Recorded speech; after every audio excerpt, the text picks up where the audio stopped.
Hey everyone, Koch Investor back to another video for today. So in today's video, we're going to go over Airbnb's earnings report for Q4. No surprises there. They knocked it out of the park. Yet again, at the time of making this video, the stock is up around 9%. Now, if you've been following the travel sector stocks, you know that last week Expedia reported earnings. They actually missed on sales and gross booking expectations, so the stock went down.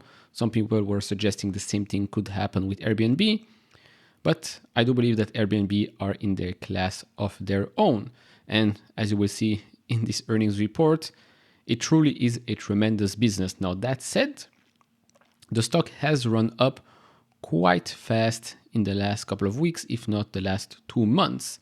So that makes the company today a bit expensive and with a bit more doubt to how the rest of the year might evolve, let's say, when it comes to interest rates, when it comes to the macroeconomic environment, then sometimes investors might ask themselves, is this currently peak Airbnb?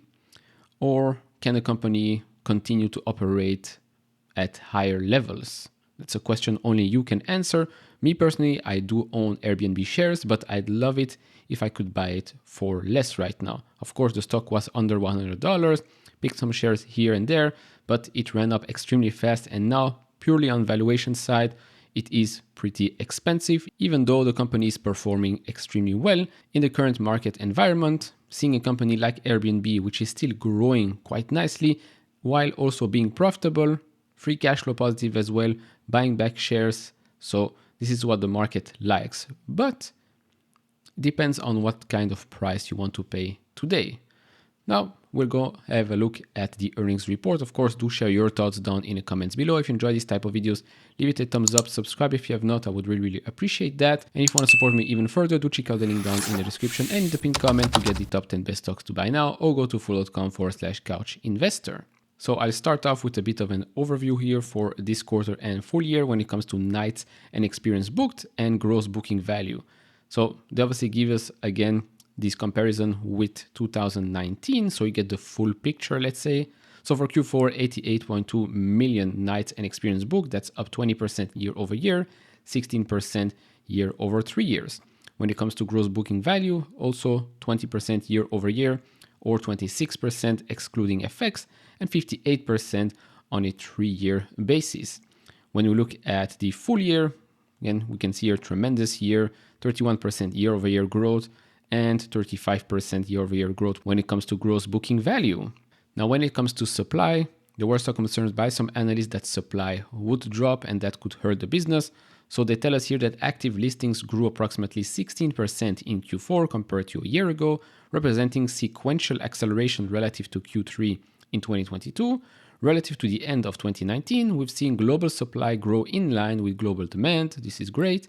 In Q4 2022, total active listings excluding China, those comparisons now are purely excluding China because, as you can see here above, they have taken the decision to close the domestic business in China. So there is that. So total active listings excluding China were up 26% and nights booked excluding China were up 24%. We saw growth in supply across all market types in Q4 2022 compared to a year ago, including both non-urban and urban supply. We also saw an increase in supply across all regions in Q4 2022 compared to the same quarter last year, with the most growth in North America. And so this leads us to the main numbers for Q4 and then for the full year 2022. So revenue was a beat, $1.9 billion, that's up 24% year over year or 71% year over year excluding FX. Net income, of course, it's positive, $319 million. That's quite a big jump from the just $55 million in the same quarter in 2021 or a negative $352 in 2019. When it comes to adjusted EBITDA, that reached $506 million. And then net cash provided by operating activities, that's up 21% year over year to $463 million. And then for free cash flow, $455 million, 21% growth year over year or 310% growth on a 3-year basis. And as for the full year, well, 2022 was just another incredible year for the company. Revenue $8.4 billion, that's up 40% year over year or 46% excluding FX.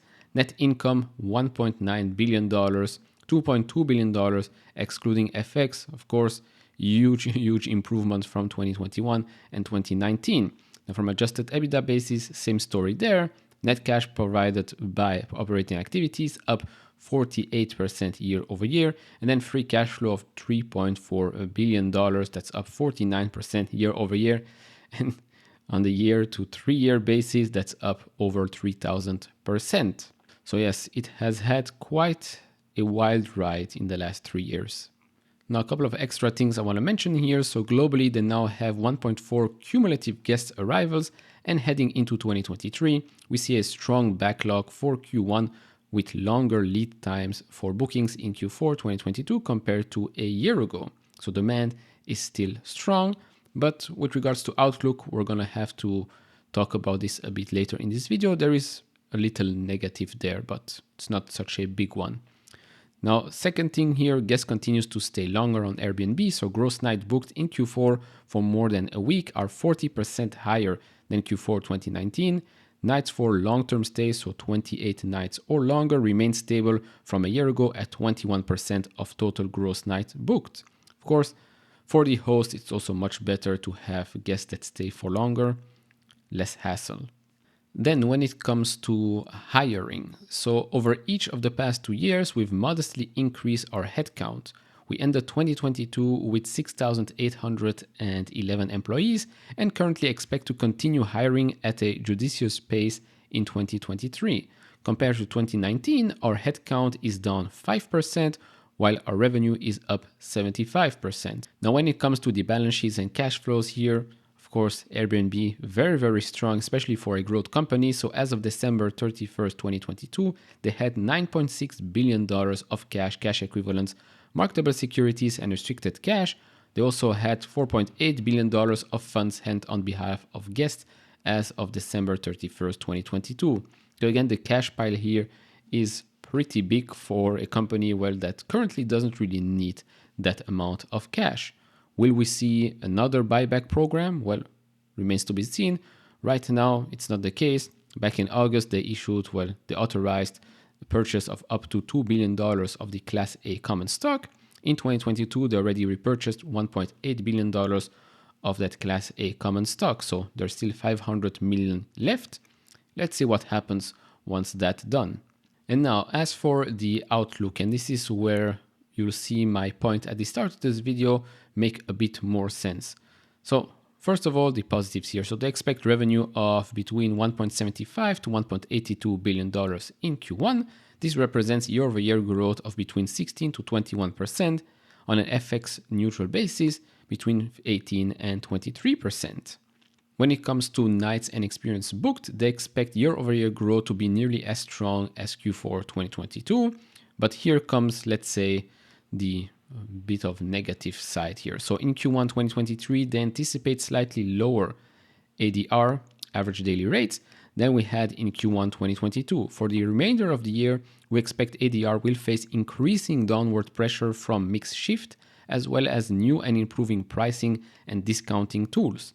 We will be introducing these tools this year and expect these changes to drive greater affordability and value for guests, support bookings growth, and therefore also help hosts be more successful.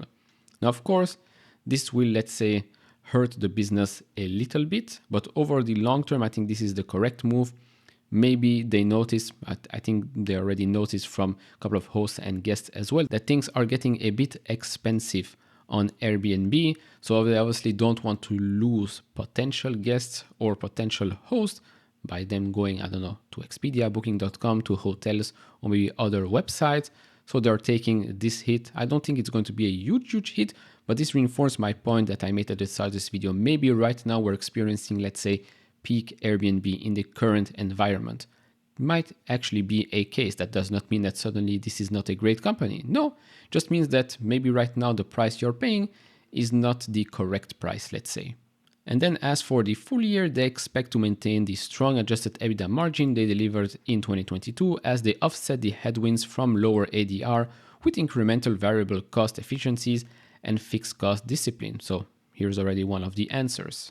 And last couple of things here, in Q1 2023, we expect adjusted EBITDA margin to be slightly down on a year-over-year basis due to changes in the timing of our brand marketing spend. And just touching back on maybe both stock-based compensation and maybe a potential new buyback program. So this graph probably should explain a lot. The bright pink here is stock-based awards and warrants outstanding. The more pinkish one, salmon, let's say, common share outstanding, obviously in 2020 to 2021, that has increased. Now in 2022, that has decreased, and so have stock-based compensation. Now in 2023, to be honest, if their cash pile continues to increase, I don't see why they wouldn't, let's say, authorize a new buyback program. Of course, that doesn't mean that they'll buy their shares immediately, because maybe they even know that this stock right now is pretty expensive. Maybe we'll have a little, let's say, short-term correction or whatnot. Then they want to maybe take their opportunity to buy back more shares at a cheaper price. Might happen, and this obviously is a big positive for us shareholders. Right now, remains to be seen if they'll announce anything. And so to conclude, I think if you've watched until now, you know what I'm going to say. Great company, great quarter, good outlook, even though maybe slightly lower ADR, but that's fine. The only thing is the company right now, valuation-wise, is expensive. But look, it's a very, very strong company from top to bottom. The brand itself is great. The only problem is I wish I had already more shares, but right now I'm not willing to buy shares at these prices. So I'll just have to be patient, but of course, I'd love to hear your thoughts down in the comments below. If you enjoy this type of videos, leave it a thumbs up, subscribe if you have not, and I'll see you all in the next one. Bye-bye.